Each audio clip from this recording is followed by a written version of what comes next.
S, ನಮ್ಮ ವಿಶೇಷ ಪ್ರತಿನಿಧಿ ಶ್ರೀನಿವಾಸ್ ಮೂರ್ತಿ ಇದೇ ವಿಚಾರಕ್ಕೆ ಸಂಬಂಧಪಟ್ಟ ಹಾಗೆ ಕ್ರಿಸ್ಪ್ ಆಗಿ ಅಂದರೆ ಚುಟುಕಾಗಿ ವೇಗವಾಗಿ ಒಂದಿಷ್ಟು ಅನಾಲಿಸಿಸ್ ನೀಡ್ತಾರೆ. ಶ್ರೀನಿವಾಸ್ ಮೂರ್ತಿ ವೆರಿ ಇಂಟ್ರೆಸ್ಟಿಂಗ್ ಅನ್ನೋದಕ್ಕಿಂತ ಹೆಚ್ಚಾಗಿ ಛೀ ಥೂ ಅನ್ನುವಂಥ ಒಂದು ಡಬಲ್ ಸ್ಟ್ಯಾಂಡರ್ಡ್ಗಳನ್ನು ಮಾಡಿದಾಗ ಜನರಿಗೆ ಅಸಹ್ಯ ಅನಿಸೋದ್ರಲ್ಲಿ ಯಾವ ಅನುಮಾನ ಇಲ್ಲ. ಅಸಲಿಗೆ ಈ ಸ್ಮಾರ್ಟ್ ಮೀಟರ್ ಸ್ಕ್ಯಾಮ್ ಹೇಗೆ ಬಯಲಾಗ್ತಾ ಇದೆ, ಇದರಲ್ಲಿ ಯಾವ ರೀತಿ ಲೂಟಿ ಮಾಡೋಕ್ಕೆ ಪ್ರಯತ್ನ ಪಡ್ತಾ ಇದ್ದಾರೆ ಮತ್ತು ಜನರಿಗೆ ನಿಜಕ್ಕೂ ಸ್ಮಾರ್ಟ್ ಮೀಟರ್ ಸ್ಕ್ಯಾಮ್ ಬಗ್ಗೆ ಒಂದಿಷ್ಟು ಅವೇರ್ನೆಸ್ ಕೊಡ್ಬೋದಾ? Could you go ahead please? ನಮಸ್ಕಾರ ರಾಘವ್ ಅವರೇ.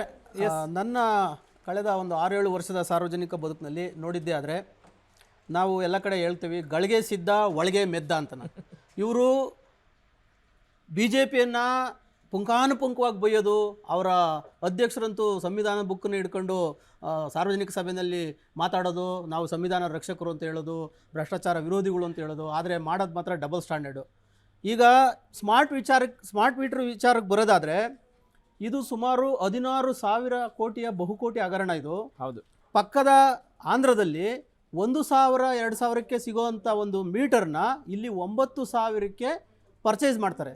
ಆಮೇಲೆ ಅದಕ್ಕೆ ಯಾವ ಕಂಪ್ನಿ ರಾಜಶ್ರೀ ಎಲೆಕ್ಟ್ರಿಕಲ್ಸ್ ಅನ್ನೋದಕ್ಕೆ ಟೆಂಡರ್ ಕೊಟ್ಟಿದ್ರೆ ಅದಕ್ಕೆ ತಳ ಇಲ್ಲ ಬುಡ ಇಲ್ಲ, ಅಪ್ಪ ಅಮ್ಮನೇ ಇಲ್ಲ, ಅದಕ್ಕೆ ಆ ಥರ ಇದೆ, ಯಾರು ಏನು ಇದೇ ಇಲ್ಲ. ಆ ಥರದ ಒಂದು ಕಂಪ್ನಿಗೆ ಕೊಟ್ಟಿದ್ರೆ 2021ರಲ್ಲಿ ಅದು ರಿಜಿಸ್ಟರ್ ಆಗುತ್ತೆ.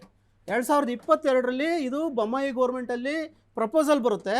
ಆದರೆ ಅನಿವಾರ್ಯವಾಗಿ ಅವ್ರದ್ದು ಗೌರ್ಮೆಂಟ್ ಬಿದ್ದೋಗ್ಬಿಡುತ್ತೆ. ಅದನ್ನು ಸಿದ್ದರಾಮಯ್ಯನವರು ಚಾಲೂ ಮಾಡ್ತಾರೆ. ಏನಾದರೂ ಹಗರಣ ಆದಾಗ ಮುಂದಕ್ಕೆ ಬಂದಾಗ ಅವ್ರು ಹೇಳೋದೇನು ಅಂದರೆ ಇದು BJP ಅವ್ರದ್ದೇ ಅಪ್ಪ, ನಾವೇನು ಮಾಡಿಲ್ಲ, ಅವ್ರದ್ದೇ ಇದು ಅಂತ ಹೇಳೋದು. ಹೀಗೆ ಜನರ ತಲೆ ಮೇಲೆ ಗೂಬೆ ಕೂರಿಸ್ತಾರೆ. ಯಾವ ರೀತಿ ಅಂದರೆ ಇವತ್ತಂತೂ ಬೆಸ್ಕಾಮು 45,000 ಕೋಟಿಗಳ ನಷ್ಟದಲ್ಲಿದೆ. ಆದರೆ ಬೆಸ್ಕಾಮ್ನ ಎಲ್ಲ ಬಹುತೇಕ AEಗಳೆಲ್ಲ ಬಹುಕೋಟಿ ಒಡೆಯರಾಗ್ತಾ ಇದ್ದಾರೆ. ಒಟ್ಟಾರೆ ಹೇಗನ್ನಿಸ್ತದೆ ಅಂದರೆ ನಮಗಂತೂ ಈ ದೇಶಕ್ಕೆ ದೇವರೇ ದಿಕ್ಕು ಅನ್ನಿಸ್ತಿದೆ. ಹೇಳೋದೊಂದು ಮಾಡೋದು ಇನ್ನೊಂದು. ಬಸವಣ್ಣನ ಸಾಂಸ್ಕೃತಿಕ ನಾಯಕ ಅಂತ ಹೇಳ್ತಾರೆ, ಆದರೆ ಬಸವಣ್ಣ ಅವನ ಅಧ್ಯಯನ ಮಾಡಬೇಕಾದ್ರೆ ಒಂದು ದೀಪವನ್ನು ಆರಿಸಿ ಇನ್ನೊಂದು ದೀಪವನ್ನು ಹಚ್ತಾರೆ. ಯಾರೋ ನನ್ನಂತವ್ರು ಕೇಳಿದಾಗ ಹೌದು ಅದು ರಾಜಧಾನಿಯಿಂದ ಬಂದಿತ್ತು. ಈಗ ಈ ಸ್ಮಾರ್ಟ್ ಮೀಟರ್ ಸ್ಕ್ಯಾಮ್ ಅಥವಾ ಜನರಿಗೆ ಯಾವ ರೀತಿ ಪ್ರಯೋಜನ ಆಗುತ್ತೆ ಅಂತ ಬಿಂಬಿಸ್ತಾ ಇದ್ದಾರೆ ನಮ್ಮ ಸರ್ಕಾರದವರು, ಅದನ್ನೊಂದು ಚೂರು ಕ್ಲಾರಿಟಿ ಕೊಡ್ತೀರಾ ಸರ್? ಯಾವುದೇ ಒಂದು ಜನಪರ ಯಾವುದೇ ಒಂದು ಯೋಜನೆಗಳು ಮೇಲ್ನೋಟಕ್ಕೆ ಜನಪರವಾಗೇ ಇರುತ್ತೆ, ಅದು ಚೆನ್ನಾಗೇ ಇರುತ್ತೆ. ಆದರೆ ಅನುಷ್ಠಾನದಲ್ಲಿ ಮಾತ್ರ ಎಲ್ಲವೂ ಹಳ್ಳ ಹಿಡಿತದೆ. ನಾವು ನೋಡ್ತಾ ಇದೀವಲ್ಲ, ಈಗ OCCC ವಿಚಾರದಲ್ಲಿ ಆಗ್ಬೋದು, ಜನರ ಸೆಟ್ರೇಟ್ ಜಾಗ ಬಿಡಬೇಕು, ಗಾಳಿ ಬೆಳಕಿರಬೇಕು, ನಗರದ ಸೌಂದರ್ಯಕ್ಕೆ ಹಾಳಾಗಬಾರ್ದು, ಅದಕ್ಕೆ ಗೌರ್ಮೆಂಟ್ಸ್ ಗೈಡ್ಲೈನ್ ಮಾಡಿದೆ, ಆ ರೀತಿಯೇ ಕಟ್ಟಬೇಕು ಅಂತ.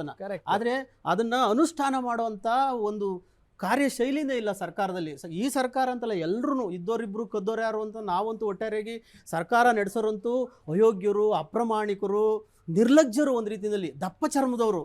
ಯಾವ ಎತ್ತಿಂದ ಎತ್ತಗೋದ್ರೂ ಹಗರಣ ಮುಂದೆ. ಆಮೇಲೆ ಇನ್ನೊಂದು ಆಶ್ಚರ್ಯ ಏನು ಅಂದರೆ ಸಾಹಿತಿಗಳು, ಮಠಾಧೀಶರು, ಹೋರಾಟಗಾರರು ಎಲ್ಲ ಸೇರ್ಕೊಂಡ್ಬಿಟ್ಟು ಆ ಪಕ್ಷಕ್ಕೆ ಅಷ್ಟು ಜನ, ಈ ಪಕ್ಷಕ್ಕೆ ಹೊಸಿ ಜನ ಕಚ್ಚಾಡೋದು ನೀನಾ ಅಂತನ.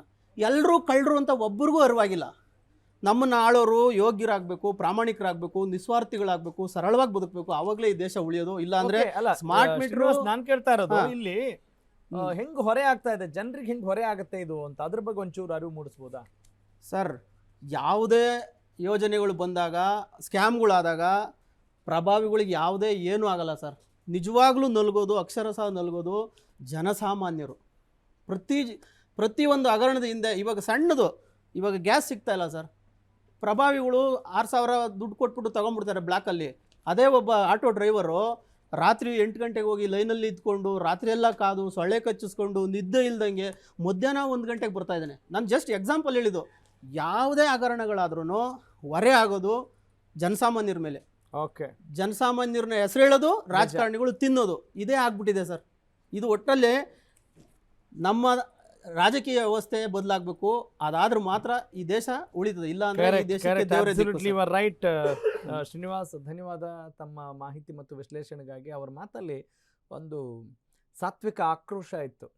ಜನರನ್ನ ಗಮನದಲ್ಲಿಟ್ಕೊಂಡು ಬರೀ ಜನರನ್ನ ತೋರಿಸ್ಕೊಂಡು ಅಲ್ಲಿ ಹಿಂದೆ ಯಾವ ರೀತಿ ಲೂಟ್ ಮಾಡ್ತಾರೆ, ಅನೇಕ ವಿಚಾರಗಳಲ್ಲಿ, ಅನೇಕ ಪ್ರಾಜೆಕ್ಟ್ಗಳಲ್ಲಿ ಲೂಟ್ ಮಾಡೋದೆ, ಅನೇಕ ಕಾನೂನುಗಳಿರೋದು ಕೂಡ ಲೂಟ್ ಮಾಡೋಕೆ ಅನ್ನುವ ನಿಟ್ಟಿನಲ್ಲಿ ಪ್ರತಿ ಬಾರಿಯೂ ಕೂಡ ಯಾವುದೇ ಪಕ್ಷ ಸರ್ಕಾರವನ್ನು ನಡೆಸ್ತಾ ಇದ್ರೂ ಕೂಡ, ಆಡಳಿತ ನಡೆಸ್ತಾ ಇದ್ರೂ ಕೂಡ, ಅಧಿಕಾರಕ್ಕೆ ಬಂದರೂ ಕೂಡ ಮಾಡೋದು ಅದೇ ಅನ್ನೋದು ಈಗಾಗಲೇ ರುಜುವಾತಾಗಿದೆ.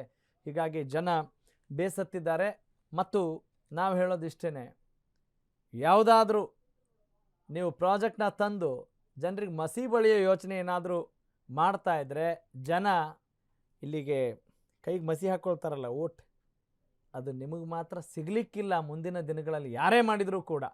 ಹಾಗಾಗಿ ಆ ಒಂದು ಕಿವಿ ಮಾತು ಜನರಿಂದ ಈ ಪರವಾಗಿ ನಾವು ನಿಮ್ಮ ಮುಂದೆ ಹೇಳ್ತಾ ಇದ್ದೀವಿ ಅಂತ ಹೇಳ್ತಾ ಇವತ್ತಿನ ಈ ವಿಶೇಷ ಬುಲೆಟಿನ್ ಮುಗಿಸ್ತಾ ಇದ್ದೀನಿ. ನಾನು ನಿಮ್ಮ Raghava Surya. That's all for now. ನಮಸ್ಕಾರ.